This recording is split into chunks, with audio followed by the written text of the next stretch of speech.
I made it back. And so the other thing about me is I have been screwing this up royally and I'm forgetting to hit record, but I hit record and we're good to go. So we are live and I just want to introduce he's going to introduce himself, but I just want to say I am doing this content creator series because big media's played out and there's different ways that we're now consuming data, getting information when we're supporting our teams. And I believe you have one of the most unique ways that you're pumping out information and providing people different data points, different things to look at, different things to consider. I will be honest and say I've won 2 arguments by going to your website because I knew the answer and I tricked somebody. And so I won the argument based off just information. And so for me, it's super important to think about sports, not just the actual physical thing, but there's other things that come up. And so that is why I wanted to talk to you. So I'm super excited to have you here. We are also both Texas fans, so we also get to talk about our Longhorns as well. But I want you to just introduce yourself, let people know who you are. Yep. And then we'll get into more about your content and what you're doing on Twitter and how amazing it actually is. Sure. I'm Kyle. My Twitter handle is Kyle Umlang. If you've ever been on Twitter in the sports realm, you've seen my avatar. It's like a cartoon guy with sunglasses. You can't miss it. That's me. I mostly do college football stuff, but in the last few years, I've kind of expanded or broadened my horizons to all collegiate sports. That's my bread and butter is just college stuff. I have compiled a bunch of data sets, so I can basically answer anything. And my whole goal is to be the most accurate when it comes to posting stats, because people post stats all the time on Twitter, and I would say half are accurate, but people don't know that. So I try and make mine as accurate as possible so that, like you said, if you are in a pinch, you can look at something I tweet and know that that's the answer. And it's the thing I love about sports is it's the random things. It's you know what I mean? It's we're going to beat them. Yes. Yeah, we're going to beat them. And then you go to look at the data and you're like, oh my gosh, we haven't beat them in an away game in 13 years. Oh, okay. So clearly there's some there. So yeah, I appreciate that. And then the other thing I just want to say is the website is free. Yeah. And it's manipulatable.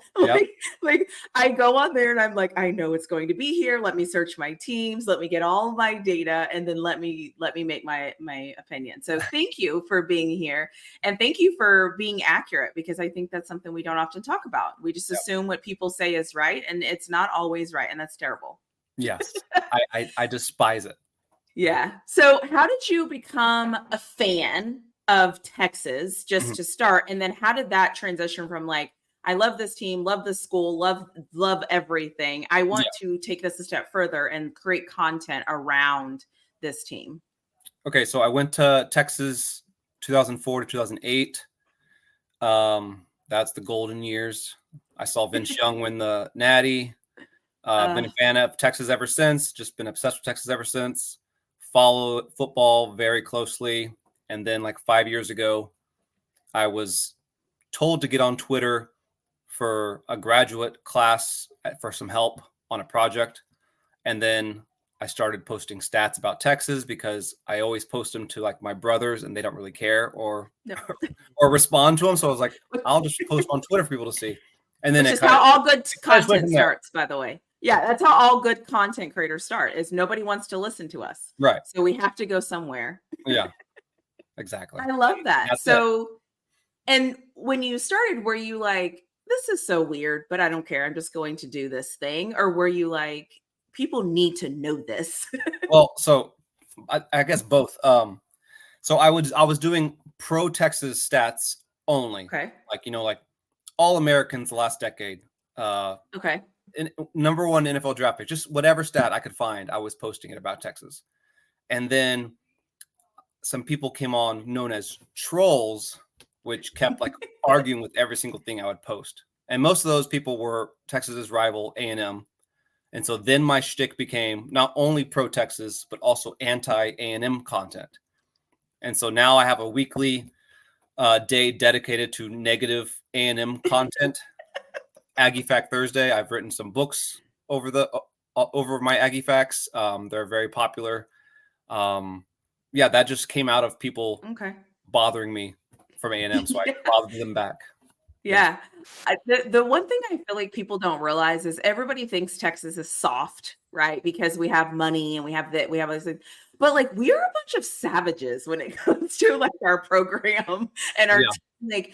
I don't feel like anybody. I mean, I'm sure there's other schools like we will take a troll and we will be like, oh, okay, cool. You want to troll me on this? Great. Okay, let's have some fun. Like, and I don't think people realize that we do that for fun. It's fun for Right. Yeah. I'm only doing this for fun. right.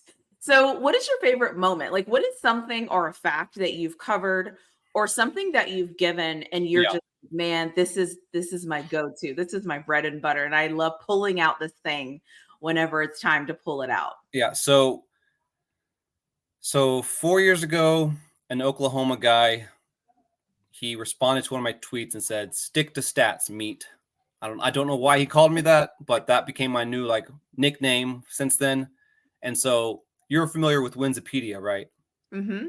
So everyone on Twitter uses screenshots of Winsipedia always for their battles with other teams. Mhm. But one thing Winsipedia doesn't do is it only gives you all-time stats. So sure, Texas compared to A&M all time looks really different than Texas Oh, versus A&M in the last 10 interesting. years. Okay. And so I made a Winsipedia that I called Meat, and you can compare any two schools using any time period you want. And so it gives you all the same stats that Winsipedia does Mhm. with extra stats, and it's customizable. You could do last decade, you could do the last 3 years, Oh, you so could do that's where your 80s and website's 90s. pulling. Yeah. Oh, interesting. So yeah, it's very unique. There's nothing like it out there. And I'm currently updating it right now for the new season coming out. When that drops, I'll post about it. But I'm trying to get more people involved in it because it's free and it's right there at your fingertips. Just need a Yeah. computer to access it. So how during the season, is it like after every weekend, I'm guessing you're going in and kind of Yeah, I updating? usually it's such a pain in the in the butt to Yeah. update it. So I usually wait till like either halfway through the season or into the Okay. season, just and try and do as little amount of updates as possible. But this Yeah. season, I was supposed to do it like in January, but I've been so busy. I'm doing it Yeah. now because football's about to start. So Yeah, and I'm just selfishly asking so I know, like, when I get myself into a debate, where I can go to, yeah, like, win because it is. I believe it's the link on my profile. There's it like a is. URL. I think that goes to it. Yeah, and I'll put it in the show notes because I think it's important. And like I always tell people there's a difference between when you're talking and when you can actually go find this information. And it's life-changing. It Yeah. life-changing is dramatic, but it's kind of life-changing if you're in the middle of an argument and you just want to win. Yeah. Well, So and that also arguing with people for years on Twitter has really opened up where I need to look for certain things. I know exactly, like if you name anything, I know where to get it. Whereas it took yeah. lots of debates to figure out what data is accurate and stuff. Yeah, and who's the debate and what do they think? And Like like so like for a fun fact, ESPN, if you use their ranks, they're like 95% accurate. There's sometimes where someone's really a rank number 7, but ESPN ranks them as 5 for some reason, and it messes with all the data. So I do not use ESPN ranks. yeah. So I caught that when I was looking. I did like a college football prediction or whatever. And I Mhm. realized that what they focus on are the games. They rank teams better based on their scheduled what's it Kickoff? called? Like Yeah. nationally televised games. Yeah. And it just and I think I don't know this for a fact. I feel like it has something to do with contracts. I feel like somewhere in the contract where they're contracted with ESPN, it says if you have a top 10 matchup or something, you pay us more or something because there has Yeah. to, that's the only reason why these companies do the things they do, in my opinion. Yeah, well, and I mean, there's multiple rankings. There's the AP poll, which is the most used poll out there Yeah, for football, and then there's coaches poll, which is meaningless, but people use coaches poll rankings to like make their they team do. look better and Yeah. stuff. Sometimes, like ESPN does that sometimes, CBS does that sometimes, but um, the actual place that is 100% accurate for rankings is sportsreference.com. Okay. Every rank they have there is accurate, and it Okay. pulled from an AP poll. So do that, And and all of my stats are AP poll. nice. I love that. So what do you think your superpower is? I know what I think your superpower is, but like as you're doing this, like what is something you think separates you from the rest? I think accuracy and just I try and keep my tweets topical. So if it's Olympic season, I'm doing a bunch of Olympics tweets. If it's March Madness, I'm doing March Madness tweets. So it basically is, it's like evergreen content all year round because there's always something going on. Yeah. Football season is dedicated to football basically, but then basketball, baseball opens up, and then off season is off season where I update all my stuff. So say off season's troll time. Off season is the time where everybody gets pissed at us. Yeah. Yeah. And Everyone's make like, ridiculous predictions. Yeah, they're like, you're not UT anymore. And we're like, we don't care anyway. We want Texas sounds better. Texas looks better than UT. But again, like whatever. Like, what do we know? We're just fans of the fans of our team. Yeah. The other thing I find interesting is I feel like one thing I've realized, like since I've been following you, is it's almost like when you're looking at your phone and in your phone, you're like, oh gosh, I need to get that thing off Amazon, and your phone knows it. I feel like I'm like that with your Twitter. Like when I'm like something has happened or something's coming or something I heard some people talking about, I'm like, I wonder what the data says. And in a weird way, you kind of pop up. So hey, that's that algorithm. They have it pretty locked in. People say all the time, I was just looking for this and you tweeted it.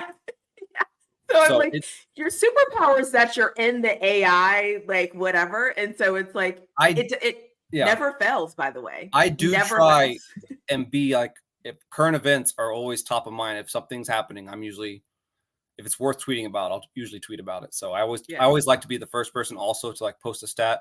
So like if there's a big game going on in a big stat, if a certain team wins, will become true. I already have it typed up and written. And if they win, I just hit enter, and I'm usually the first person to do like I'll post. This is Texas's 17th away game at wherever where they've scored 40 points, whatever, and I'll have that stat, and then like 30 seconds later, I'll see like on the TV, ESPN pops up with the same exact stat. And I'm always like, haha, I got it first. That's funny. That's so funny. The other, especially like now during the Olympics, because I think, because we are, the best university on the planet. There's so many Olympic medalists winning right now. And they went to the University of Texas. And of course, if we see an opportunity to talk trash and to, brag about our university, we're going to brag about them. And so it's also interesting to see that it's like, and that's why people get Texas fatigue, which I don't really care, but it's like we're everywhere. We're good at everything. It's because we're good. Yeah.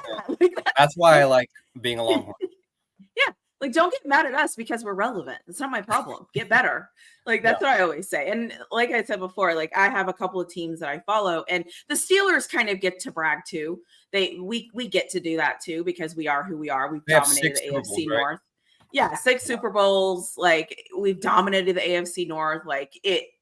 So we just talk trash. So we do. So then I have Texas, and then my Colorado Buffaloes. That's okay. We won't talk about them. They're getting there. But it's like one of those things where it's like, if you don't like that somebody is good, beat them. Right. Sorry, but Colorado was the most talked about team last year, and they only won 4 games. Like whatever Prime is doing, I love everything he's doing. So it's a fun experiment. Just get on the rave. That's it. That's why I tell people. I'm like, and I also tell people too, is like, I love sports. Don't get me wrong. I want my teams to win. I want us to win every single game. I want us to kill the other team, all the things. However, I realize that every situation is not the same. Sometimes like Sark, my expectations are way up here because he has the team. He has the program. With Colorado, I'm like, okay, we can do this. Slow roll this. We got, one game at a time. Like, it's okay. Like I'll clap my hands a little bit more. Yeah. And that's okay. But we need to win too. But okay. You know what I mean? It's if we win more than we lose, okay. But Texas, I'm like, if you guys don't win this game, run the ball. What sucks about becoming so popular on Twitter with Texas stuff is when Texas does something bad, I have thousands of people in my mentions saying, haha, look at your team and stuff. So I know a lot of people don't get that, but I usually just it's very easy to just roll my eyes and let it wash over me because I'll never see these people in real life. It doesn't mean And anything. never. Yeah. And if you do, It's they just wouldn't have the courage to Twitter's say anything to meaningless. you. Yeah. Yeah, I was gonna say they wouldn't ever say anything to you to your face anyway. But anyways, that's what Harris said. But I'll leave that where it's at. So what do you like most about being? Do you consider yourself a content creator? Yeah. Okay, cool. I create. So I have certain things like the meat database that I was talking to you earlier. I have a big Blue Bloods visualization that breaks out all the teams based on all the key stats and ranks them all time. That's always a topic of debate every year, and people always use mine as like the go-to. So I like being the go-to person for a lot of things.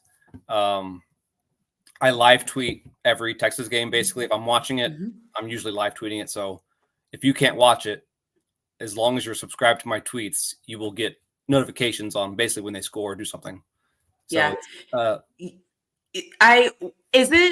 does it make it better that you have a team that you can also follow like as you do this college football thing, or do you think sometimes it makes it harder because you have a team and because obviously they're probably your first priority? You want to make sure like if the game's on, you're going to watch probably them as opposed to you know what I mean, whoever versus whoever. So how does that work sometimes? I would say now it's a little it's kind of burdensome because you're right. I do have to watch the Texas game, even if they're playing like UTSA or something. Yeah. If like Georgia versus Bama is on at the same time, like I want to tweet about Texas, but I also want to watch the other game. So it's kind of difficult sometimes. But I do try and get to all the important games. And if they're worth tweeting about, I'll tweet about it. But it's mostly just Texas stuff.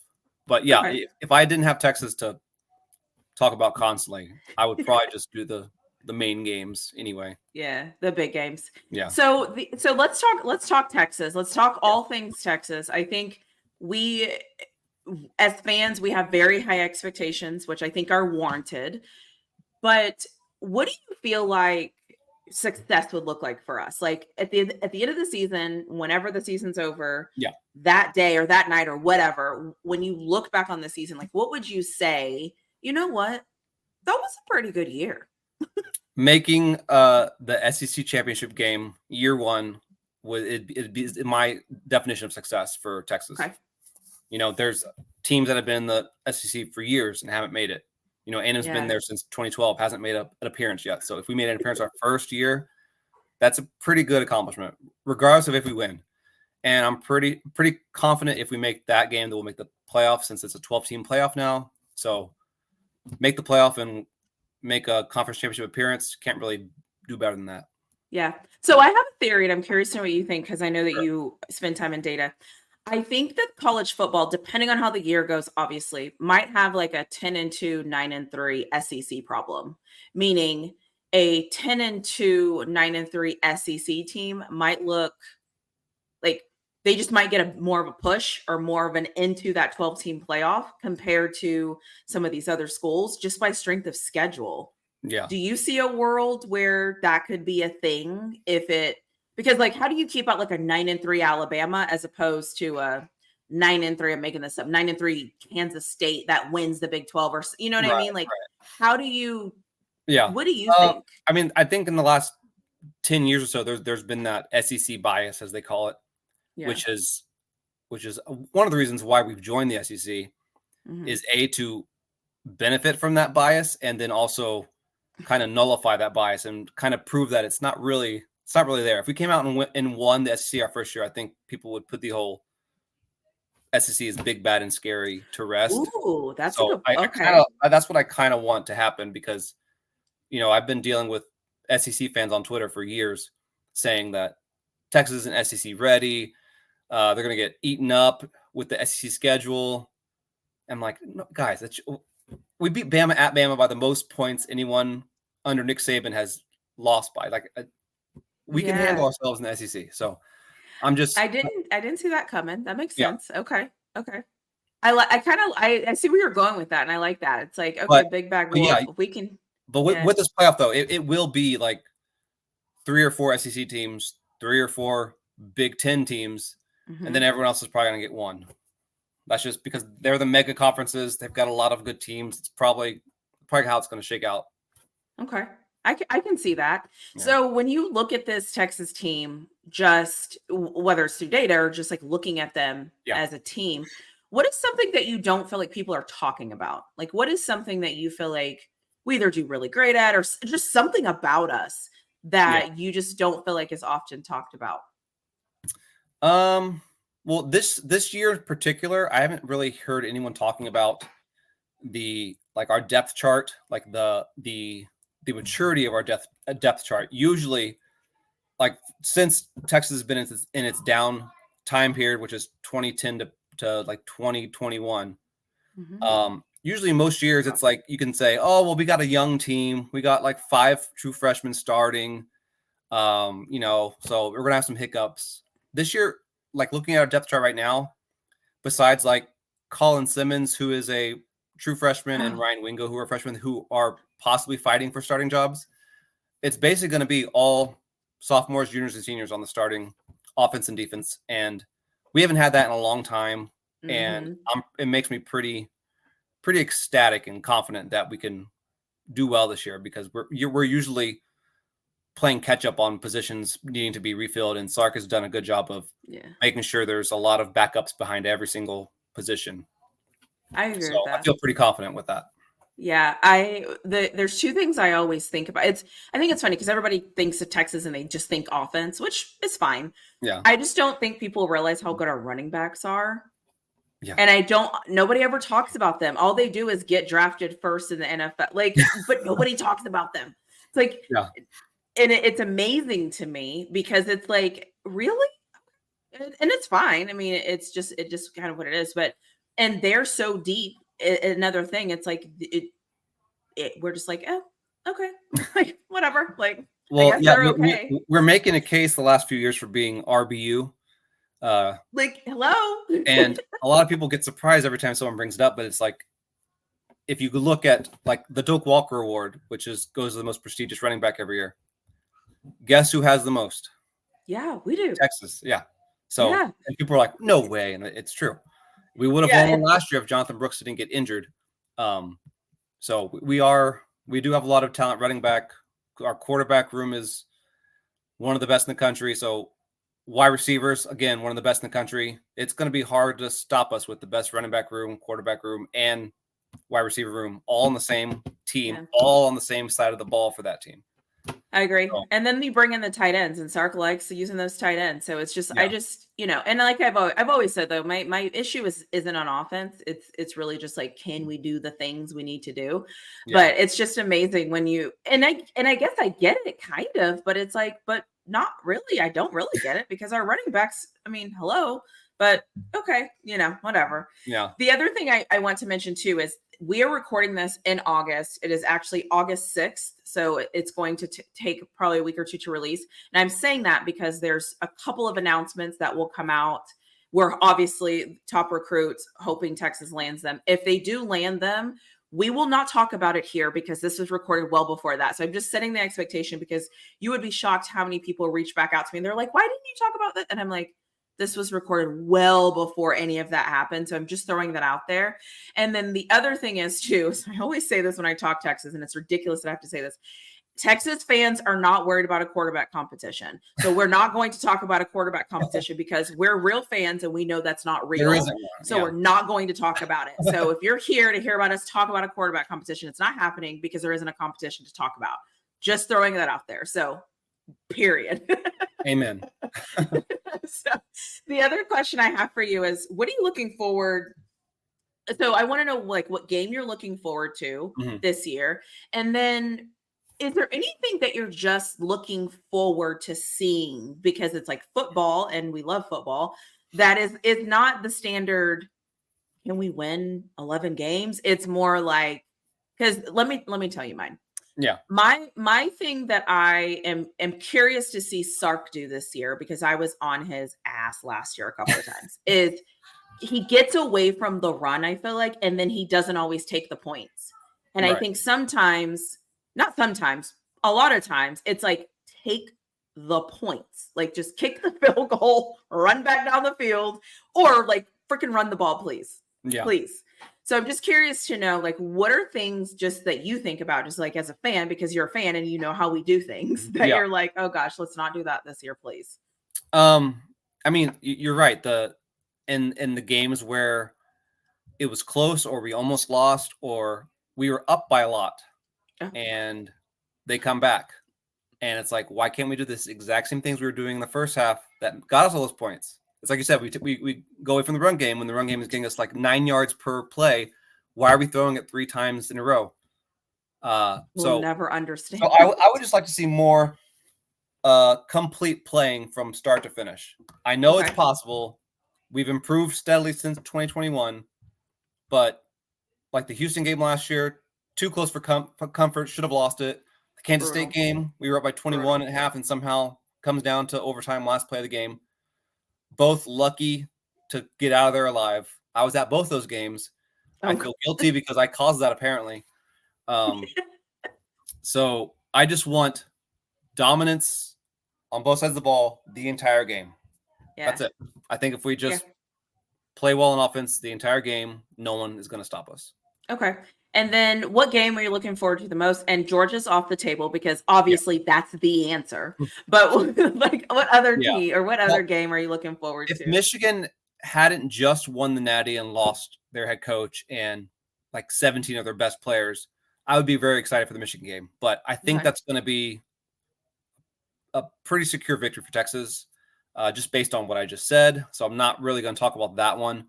The other non-conference games are not worth mentioning. And then SEC games, don't count in Georgia. No one's really going to be good except for Georgia and then our rivalry games, which are Oklahoma, Arkansas, A&M. I think those 3 games are going to be the hardest games on our schedule. If we can get through all 3 of those with wins, I think that's a success. Yeah, I love that. Because Oklahoma, we're not playing at home because it's always a neutral game, and Arkansas and Texas A&M are both away games. So I think it'll be really telling how we do in those games. Yeah, going back to A&M at the end of the season with so much, hopefully that should be on the line. Yeah, I mean that should be. It's gonna do numbers. It's gonna break all records for everything. Yeah, because how long has it been since we played them? 2011, so 13 years.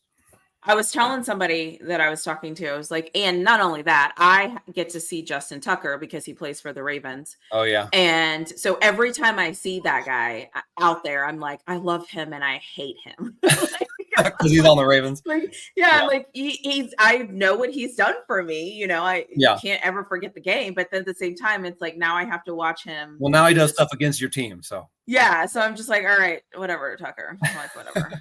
Just make it or whatever, do whatever you do. So I appreciate that. Can I ask you, and I didn't prepare you for this question, but I'm assuming you'll have thoughts. What do you think about the Big 12 with Texas being gone, Oklahoma being gone, my Colorado Buffaloes coming in, Arizona? Like it's been weird for me because as Colorado's coming in, of course, I'm assessing all the teams and I'm like, this is what historically they've been able to do. They've been able to do it against Texas, Oklahoma consistently every year, every whatever. And of course, you know, Colorado fans like, I got it. We want to win, but it's like, I don't feel like anybody's really assessing the Big 12 correctly. What do you think about the Big 12 this year? I think the Big 12 is the country's melting pot of schools. It is a compilation of the almost best teams from every conference kind of put together. And I think there's no top contenders in it. Everyone has a shot every year. I feel like at anything, you know, Utah could come in and win their first year. Colorado could make some noise. Oklahoma State has come close the last 3 years. They might finally punch it in this time. Kansas State's been doing great. Kansas is on the up and up. So is Tech. Like it's going to be, I feel like it's going to be a very evenly matched schedule for everyone. I think every single game is going to be a good game to watch. So, yeah, I like how you said the melting pot. That's actually a good way to put it. Like you get the Pac-12, take their top out of it. All those people go to the Big 12 who lost their top 2 teams. Yeah, and grabbing some other people in it. It's all even, and I think it'll be very entertaining to watch. I love that. I love that. Okay. That's a good way to put it. I think too, I feel like I've watched some of these teams play for forever.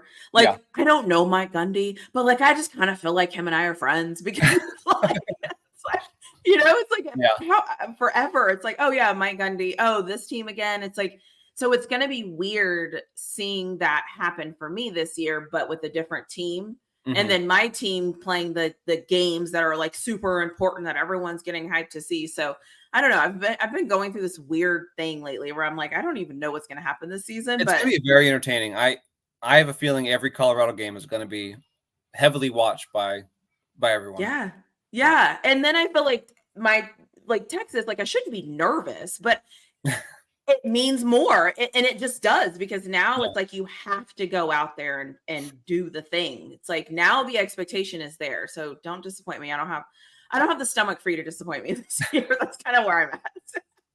Oh, So the last thing I wanted to do, like as we end this, is yeah. I'm in this like uh self-help, self-talk, self whatever phase of my life Yeah. where I'm like, I like giving myself positive things. So I like taking things from other people as well. Cause I feel like that's half the battle is like listen to what other people say that help them and then use that to help you as well. So I'm all about that. And so I'm curious to know is like on days where you're overloaded, busy, you Yeah. have family stuff going on, you're tired, there's a ton of football happening. How do you stay motivated? Like, how do you stay focused on what your goal is, what your Mhm. why is, and what your thing is? Just because I know, like we talked about earlier, people are looking forward to it, and so it's not like, oh, I gotta tweet about this game that I don't really care about watching. It's I get to Mm, tweet about this game because Dan and Joe in San Antonio want to know what's happening with the Longhorns because they're working a shift and can't watch the game. Uh, yeah, that's a good so point. so I don't know. I just like doing what I'm doing, and it's actually very relaxing and enjoyable. Like I'll be down in the basement working on like updating my meat database. I'm updating it, and my wife's like, "Are you doing work?" I'm like, it's just a side project, just fun stuff." She goes, "It looks boring. Are you sure you're okay? You don't have to do it." I'm like, This is my fun time. Let me Yeah. uh, get out of my work schedule and just do what I love doing. So I didn't know what the question was, but I It's would just what motivates yeah, you, which I is you just just say like it. knowing that I'm not just doing it for nothing. Yeah. Now that I've established myself enough, I know that people are looking forward to it, so that helps I've make it realized easier. people that create content, well, though, let me say this in the right way. The people that create content where you can tell they spent time creating that content, Mhm. they always enjoy it. Like it's fun. Like Yeah, because that's how I felt like having these conversations is fun for me because I like getting other people's perspectives, and then I like people hearing my perspective and then them arguing with me or giving me their, and I'm like, yeah, okay, I can see. I don't agree, but I can understand that, and I yeah, just don't think people realize that because it is work and it does take time, but like it is fun because somebody needs it. yep. Mainly, most times me. I'm waiting. Sit, And sit also, between. if I can help someone improve something, whether that's an argument or just their own knowledge, then I'm all for it. Yeah, you've Yeah, won me too so far. So, and this is the off season. If I'm winning things in the off season, like sign me up. It's yeah, successful. And so okay, this is my favorite question, and little girls I've mentored, I've been asking them this lately. Is what is something that you would tell your younger self? So I mentor and talk to like 20 to 25-year-olds, and some of the answers they give me motivate me because I'm like, that's brilliant. I'm not obviously not that age, but what is something that you would tell your younger self at any age that you just felt like you probably should have heard that when you were whatever age it um, is? probably like making the team isn't all that it's cracked out to be. That's a Like good one.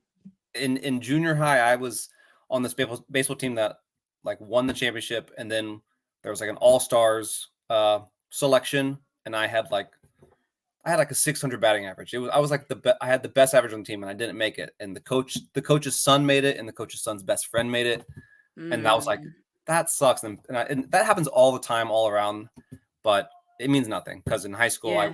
I was fine. So That's actually a really good point, and a good time to say that because volleyball Yeah. tryouts are happening right now. It Football literally, things. it literally does not matter. You will eventually make something that you want to do. Yeah, good point. Is there anything else that you want to share? Anything else you'd like us to know? Anything else that maybe you're launching in the future? Anything else Oh yeah. that goes? Like I said, I'm about to release the updated meet database. I just love that name. I have a Aggie Fact like treasury book that just came out, and it has 425 Aggie Facts in it. It's hardbound. It's really sleek. It's nice. It's like a good coffee table book. I'll add all of these really to the show notes. Yeah, By yeah. the way, it's just Sure. That's and really it. if there's somebody out there who might be like you in the Mhm. sense of loves data, wants to talk about it, wants to like let people have this information so that they can do whatever. Yeah. What advice would you give to them? Because Start not a lot tweeting. of okay. Because with me, I started small. I tweeted.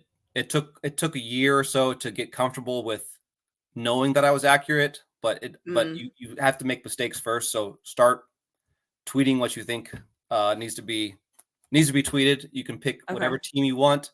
Don't do Texas because there's already a Kyle for Texas, but every school needs a Kyle. I Uh, agree. That's what I was so asking. like I've seen some pop up for other schools. Like TCU has Parker. Um, Oklahoma has Blinken Riley. There's certain accounts for every team that are like the go-to place for stats. So find a team Okay. that doesn't have that yet, and you're golden. Yeah. Y'all need to have it like a data off or something. Also reaching out for help. It never hurts.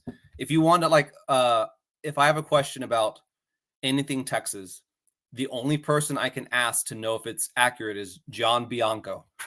I don't even know his role. He does something high up at Texas with Del Conte. But he knows everything. And so I'm like, hey, you say we have 12 medals, but I'm counting 10. What's the deal? What's the deal, John? Yeah. And I'll say, Okay. we're counting the medley as 3 separate medals, even though they all won silver. We're counting it 3 times because 3 different Longhorns on the team. I'm like, oh, that makes sense. So That makes a lot of sense. if you have questions, just ask, and someone will most likely give an answer if you're stuck on something. That's kind of my life lesson. I feel like recently is like, just ask the question, just ask somebody, reach out to somebody, or just do it. And if it's no, somebody will tell you. If it's wrong, somebody will tell you. Yeah. Because So, that's a good example is I wanted to know how many national championships every single school had in the history of Division I. okay. So I went through every single sport on the NCAA website, found the database for past winners of every single year, calculated it all, and then I was like, oh yeah, Texas has 55. And then I saw that we won a different one in a different sport, and Texas tweets out, oh, that's Texas's 59th championship. And I'm like, how am I off by 4? Right. And I go through all my stuff, and I cannot figure it out. And then I messaged John Bianco, and he's like, oh yeah, you got to count the AIAW, which was the NCAA for women before it was NCAA for women, that's where Texas won those 4 other championships that aren't NCAA, but they're that's just because championships. there was an NCAA. So now I know that kind of stuff, and I wouldn't have known that without doing my own research and asking questions, and it never hurts. Yeah. Good for you. Good. Thanks for sharing that, because I think sometimes people look at where people are and Yeah. they forget what they actually have had to do or what they continue to do. They just look at where they're at. And so thank you. We're ending on that. I really appreciate that. And I appreciate you talking to me. And we've never met, just so people, yeah, like this is just like, I'm like, I want to do this thing. So would you be interested, kind of thing? Yeah. So I appreciate you for just like talking to me, sharing, and it doesn't ever hurt when you have a shared passion of something. It just makes having conversations easier. So thank you for being willing to chat with me. Anytime, literally anytime. If you ever need me, just hit me up. Okay. Oh, we didn't do hook 'em. Let's piss people off. Hook 'em.